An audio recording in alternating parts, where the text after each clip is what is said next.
How did one of the most fantastic geniuses of the modern era, an architect for the age of electricity, Nikola Tesla, die penniless, insane, and alone in the bed of a New York City hotel room? Tesla's inventions would shape the technological revolution at the turn of the 20th century, but Tesla's life was not a story of triumph or glory. It would instead be defined by a constant struggle against adversity that he would never truly overcome. Today, we are uncovering the real story behind the tragic life of Nikola Tesla. On July 9, 1856, a powerful lightning storm erupted over the remote Croatian village of Smiljan. Under a black midnight sky illuminated by flashes of electric light and surrounded by the low rumbles of thunder, a baby was born. The midwife backed away in fear, warning that the lightning had signaled a bad omen. She declared, "This child will be a child of darkness," to which the mother replied, "No, he will be a child of light." This is not a fairy tale. This is only the opening chapter to the dramatic story of Nikola Tesla, a mystical figure and eccentric inventor who would go on to harness the power of lightning and illuminate the world with electrical energy. Here in the 21st century, we still rely on the innovations of Nikola Tesla to power our daily lives. The electricity that flows from the wall sockets in your house is there thanks to Tesla's work with alternating current, or AC power. The first electrical grid ever established in North America was built on an entirely different system called direct current, or DC power. This was a technology championed by none other than the legendary Thomas Edison, the inventor of the electric light bulb and like 100 other incredibly useful things. Edison's DC current was revolutionary, and it replaced people's gas-fired lanterns with the soft glow of incandescent bulbs. But this direct one-way stream of electric current was fundamentally flawed by its inability to be converted to higher or lower voltages. The low-voltage current that was needed to power Edison's household electric lights was only able to transmit over relatively short distances, and that required a high frequency of generating stations to be built in the middle of urban neighborhoods. The AC current championed by Nikola Tesla had the advantage of being converted from high voltage to low voltage through a transformer. This allowed the long-distance transmission of electricity through high-voltage networks, which would then be converted at smaller substations to a lower-voltage distribution network for home use. We can see this at work in our modern electrical grid.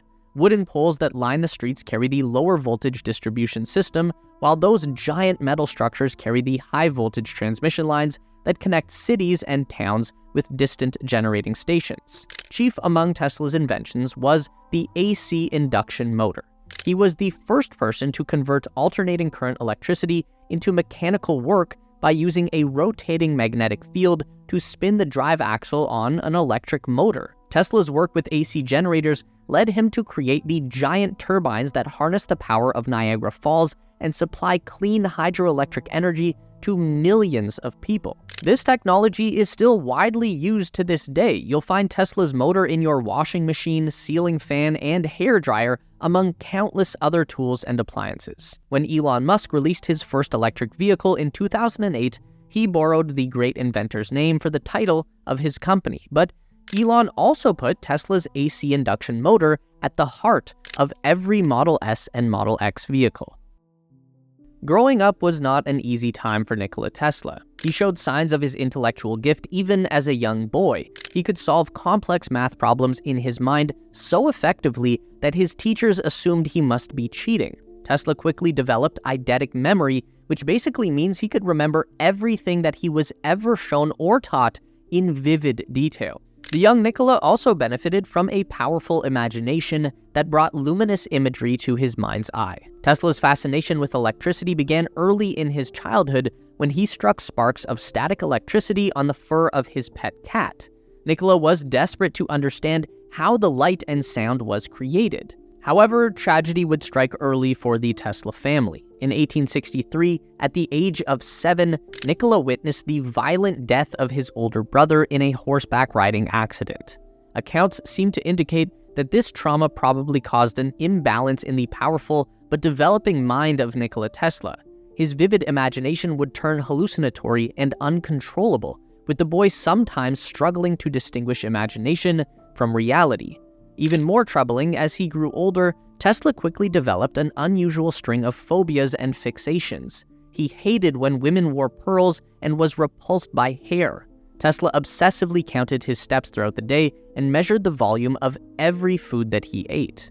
Against the odds, the young Tesla learned to harness the erratic power of his mind and apply his vibrant imagination to creating new ideas and inventions. Even much later in life, Tesla would hardly ever make drawings or diagrams for his inventions. He was able to engineer, test, and assemble a complex machine all within his own mind. In spite of his natural aptitude for mathematics, physics, and electrical engineering, Nicola's father pushed his son towards studying religious theology, with the expectation that he would continue the family legacy of priesthood and service to the church.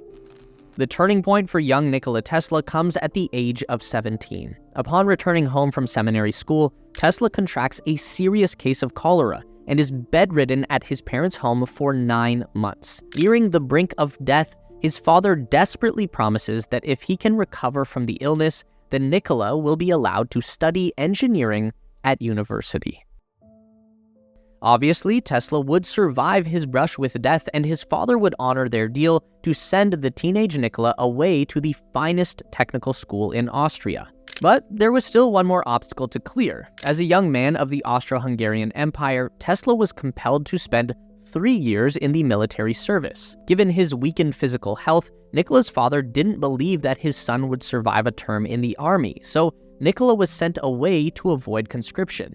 He escaped to the rugged mountains of central Croatia. Tesla brought only a hunter's pack and a bundle of books, including his favorite author, Mark Twain. Tesla's own account would say that this connection with nature made him stronger in body and in mind. By 1875, Nikola Tesla had finally made it to the Austrian Polytechnic School to study engineering.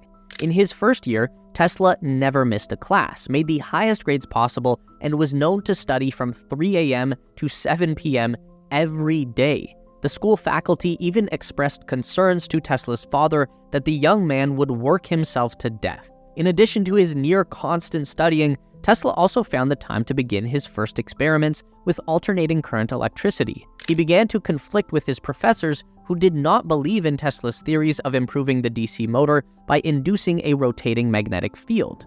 By the end of his second year, Tesla had lost interest in school completely. His grades declined, and he now filled his time with gambling instead of study. By the third year, Tesla had lost his scholarship money, failed his exams, and dropped out of university. Tesla left Austria in defeat and wound up in Maribor, Slovenia, where he spent most of his time indulging his vice at a pub called the Happy Peasant, playing rounds of cards and chess for money. This went on for a year until Tesla was rounded up by police and deported from Slovenia back to Croatia, where he ended up back with his family. Shortly after Nicola's return, his father came down with an unknown illness and died unexpectedly at the age of 60. In a last-ditch effort to save Nicola's potential from being wasted, his uncles provide him the money to leave Croatia once and for all. He travels to Prague and arrives at Karl Ferdinand University. Tesla does not have the qualifications to enroll at the university, but he sits in on lectures and spends his time in the city's libraries and cafes, absorbing as much knowledge as his overactive mind can take. In 1881, Tesla began his early career as the chief electrician at the Budapest Telephone Exchange in Hungary. It's here that Tesla begins to innovate, creating numerous improvements to existing telecom equipment and even developing his own signal amplifier device. Even with a successful career in progress, Tesla cannot shake his obsession with alternating current. He dedicates the entirety of his non-working hours to developing the induction motor. The task consumes him to the point where Tesla would suffer a complete mental breakdown in 1882 that would again bring him near death. Again, Tesla would recover and find his strength in nature. On a walk through the city park of Budapest with his close friend Anthony Szigeti, Tesla would suddenly have the design of his induction motor come to him in a vision. Seeing the machine flash into existence before his eyes, Tesla grabbed a stick and drew a diagram of the motor into the sand to show his companion what he had just created. The next year, Tesla and Szigeti would move on to Paris and take jobs with the recently formed Continental Edison Company. Tesla was put to work installing electric lighting systems in the Paris Opera House.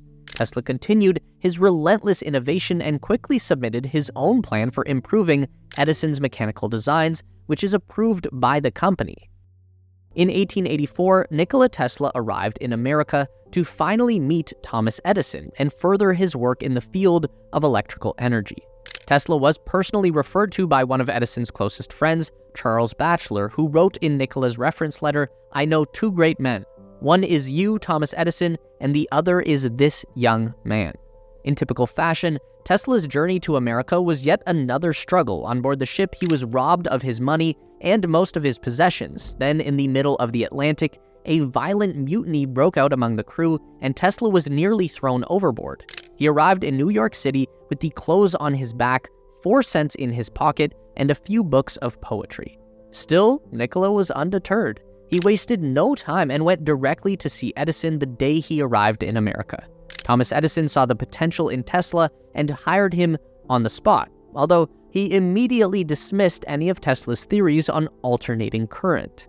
Tesla immediately went to work fixing broken DC motors and generators. He redesigns 24 different types of machines that become standard and replace the originals created by Thomas Edison himself. Even while working for Edison's DC-powered electrical company, Tesla continued to champion alternating current, and in 1885, he was given the opportunity to start his own operation. The Tesla Electric Light Company was funded by investors who hoped Tesla would develop an improved system for electric arc street lamps powered by high-voltage AC current in the nearby state of New Jersey. Tesla invented a unique and beautiful new street lamp with automatic adjustment for maximum efficiency. The engineering and design was a resounding success. However, in the first of what would become many examples, Tesla was proven to be a much better scientist than he was a businessman. When Nikola pushed for more money to develop the new AC motors and electrical transmission equipment, the investors turned on Tesla. They pulled their funding and took the patents for the arc lamps with them, leaving Tesla with nothing but worthless stock certificates to show for his work. Having resigned from the Edison Company, Tesla was back to another low point in his life. The smartest man in New York spent the winter of 1886 and 87 digging ditches for $2 a day.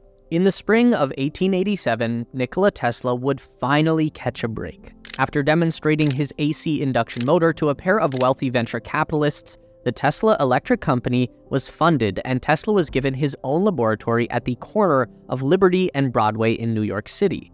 It was here that Tesla created his first masterwork, a paper titled A New System of Alternate Current Motors and Transformers. Tesla's plan laid out everything that would become the modern-day electrical grid, and he was given the opportunity to present his work to the American Institute of Electrical Engineers at Columbia University. Following this, Tesla is able to sell patents for his AC system to George Westinghouse for $25,000 in cash, $50,000 in stock, and a royalty of $2.50 per horsepower for every electric motor produced. Westinghouse is impressed by Tesla's innovation, and he is the first to truly believe that alternating current will power America. Tesla spends a year in Pittsburgh at the Westinghouse Electric Company headquarters, where he finalizes the design for the alternating current motors, transformers, and generators. As Westinghouse spreads AC power across the eastern seaboard, Thomas Edison refuses to let his direct current systems go down without a fight. This era would come to be known as the War of the Currents. There's nothing fundamentally wrong with DC power, and it does still have many important applications in the modern world. Batteries produce direct current power, and most small electronic devices require AC power to be converted into DC power.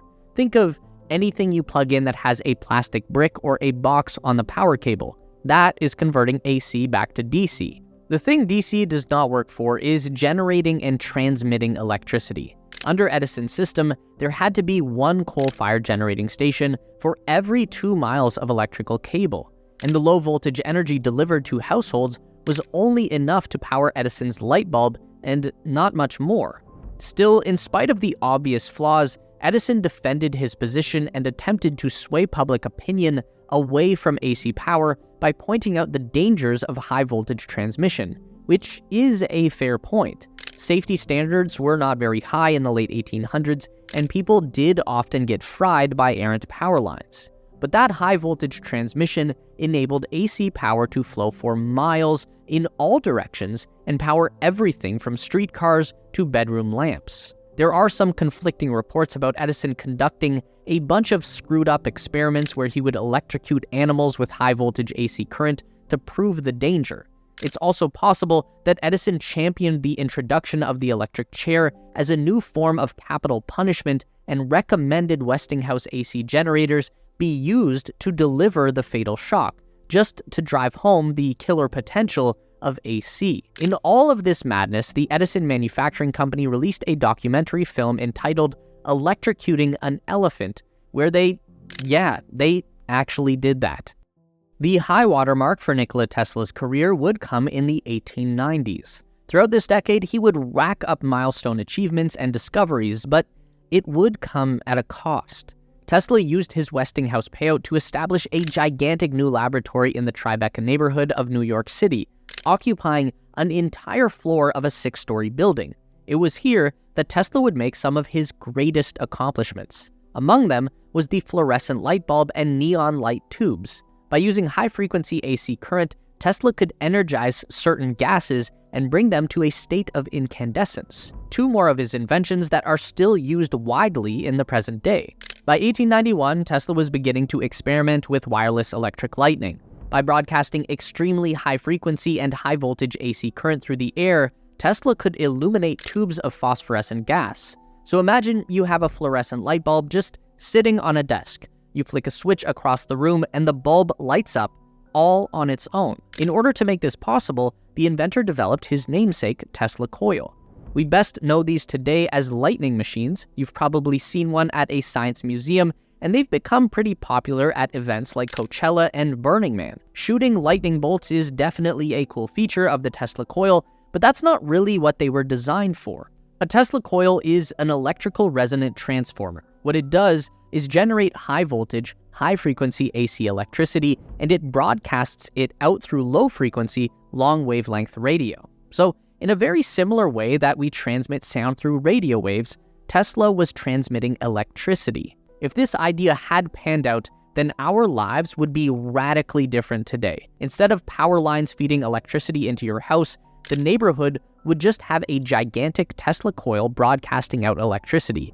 You would never need to plug things in or even have wires in your house. The electricity would be in the air. Sounds cool, but also kind of terrifying. It's not a surprise that this idea didn't catch on. Tesla did his best to sell the wonders of his wireless electricity. The inventor is best known today for the images of him holding giant bulbs in his hand, seemingly lit by magic, and the famous photograph of Tesla just casually chilling and reading a book in a room full of lightning.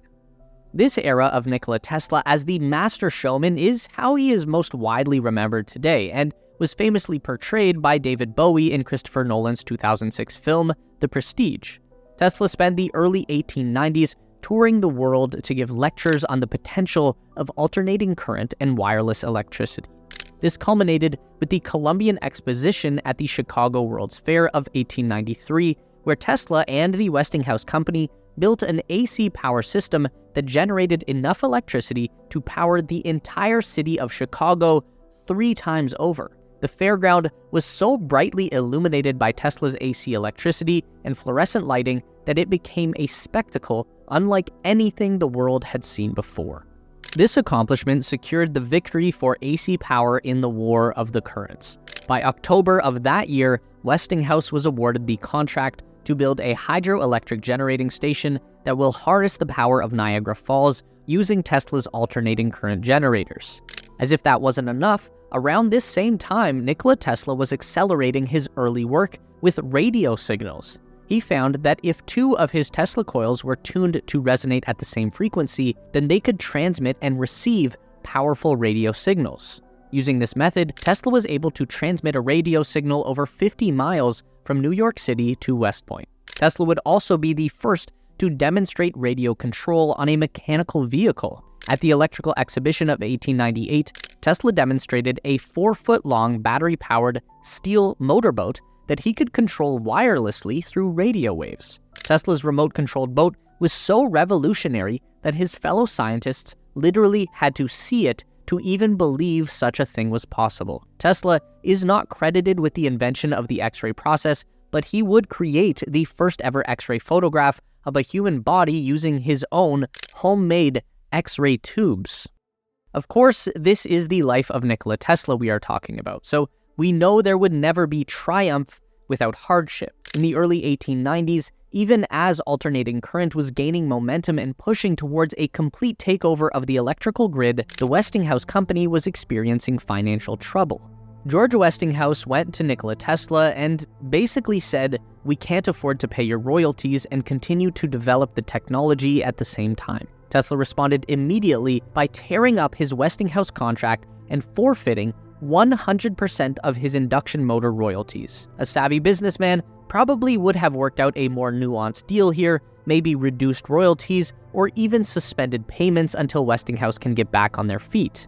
But remember that this guy was supposed to earn $2.50 for every 1 horsepower produced under his patent. He would have been set for life, but Tesla gave it all up, every single penny, because he thought that the success of Westinghouse and alternating current was more important than his personal wealth. Unfortunately, karma did not reward Tesla's selflessness. In 1895, his New York City laboratory burned and took most of his early work along with it. Despite this, Tesla would go on to patent his radio wave inventions in 1897. At the same time, a young Guglielmo Marconi was working on solving wireless telegraphy in England. Marconi had his own wireless transmission system, but it could only work over long distances when being amplified by a Tesla oscillator. This is how Marconi made his first broadcast across the English Channel. Marconi was an Italian nobleman and had wide support from the British royals and wealthy Americans, including Thomas Edison.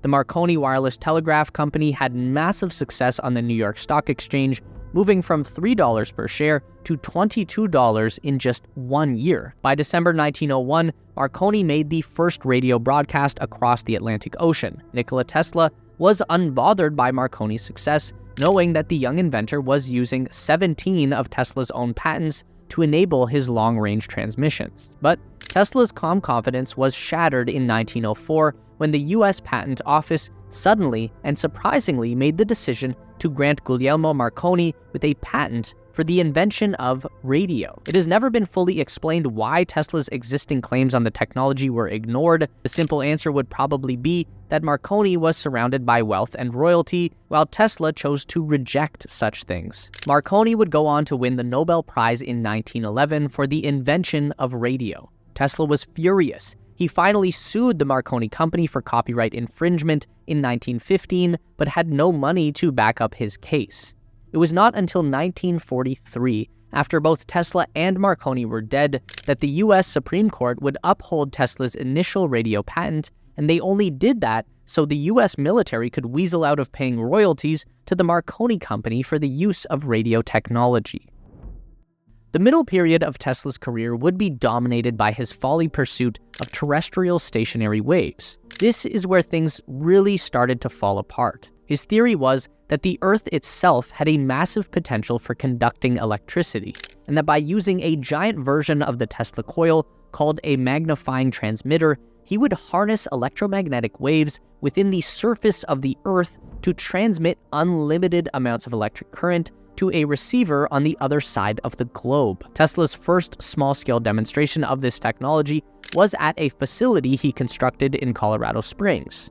Tesla built a coil that was 52 feet in diameter and 9 feet high. It was connected to a giant 142-foot rod with a metal ball on top. The goal was to produce electrical discharges that were on the scale of natural lightning, and it was successful. Tesla harnessed millions of volts of electricity through his creation, generating contained storms of lightning and thunder that electrified the ground. People nearby could strike sparks on their shoes just by walking. Tesla's claim was that the giant coil was able to transmit electricity over 26 miles away to wirelessly light a collection of incandescent bulbs. Now, there's no known evidence that this ever happened, and even if it did, the experiment would demonstrate the inefficiency of ground transmission. 4 million volts at the source, only to light up a few bulbs in the next town over. It's hardly an example of unlimited wireless energy. Still, Tesla was able to secure $150,000 in funding from Mr. J.P. Morgan. In 1901, Tesla used this money to construct his final great invention, the Wardenclyffe Tower on Long Island. In his mind, this gargantuan, ultra-high-powered Tesla coil would transmit electricity, messages, sound, and even facsimile images across the ocean using the Earth as a conductor. In concept, Tesla had imagined wireless telephones, fax machines, and essentially a Victorian-time internet. In reality, Wardenclyffe never did much of anything, really. Tesla blew all of the money on construction, and when he went back to Morgan for additional funding, he was refused. J.P. Morgan saw more profit investing his money in Marconi's radio. Still, Tesla continued to write Morgan letter after letter, promising more and more grandiose possibilities like unlimited free wireless energy and communications across the entire world. When JP eventually died in 1913, Tesla took up writing to his sons in a tireless, desperate effort for more money. Tesla sold off his possessions and took out loans in an effort to complete Wardenclyffe, but he again comes up empty-handed.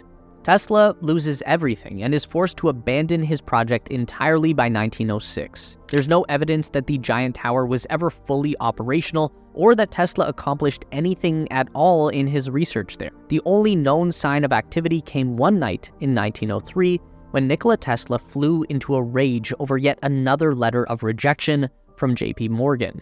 Tesla cranked the generators to maximum and Wardenclyffe erupted with gigantic bolts of lightning that flashed over the New York skyline. A decade later, the tower was demolished and sold for scrap. All of the money went to Tesla's creditors. The later period of Tesla's career was marked by a significant decline in his abilities and influence. After 1916, Tesla was liquidated and bankrupt. He'll continue to make some small innovations to measuring devices like speedometers and frequency meters, and that will net him enough income to avoid homelessness. Although Tesla never settles into a home of his own anyways. He bounces between New York City hotels, often leaving without paying his full bill. Tesla remains poor through the 1920s, retreating from the professional world and public eye. He spends the majority of his time feeding pigeons in Bryant Park, so much that the city would formally name a section Nikola Tesla Corner, which is essentially the most clear illustration of the tragedy of Nikola Tesla. There are locations all around New York City where Tesla accomplished amazing, revolutionary things. He had multiple laboratories across Lower Manhattan, and yet his name is found over the corner of a park where he slowly went mad feeding the pigeons. Tesla's relationship with the pigeons has a few levels of mythology. Some say he talked to them, which is fairly normal for a lonely old man. Others say he believed the pigeons were talking back to him. Still, others allege that Tesla was in love with a female pigeon and believed that they shared a romantic relationship. The fact that Nikola Tesla suffered from mental illness is not hard to see. He wasn't some prophetic wizard, and he wasn't a lunatic either. Tesla was an incredibly smart, yet naive man, whose extraordinary brain proved to be as much of a curse as it was a blessing.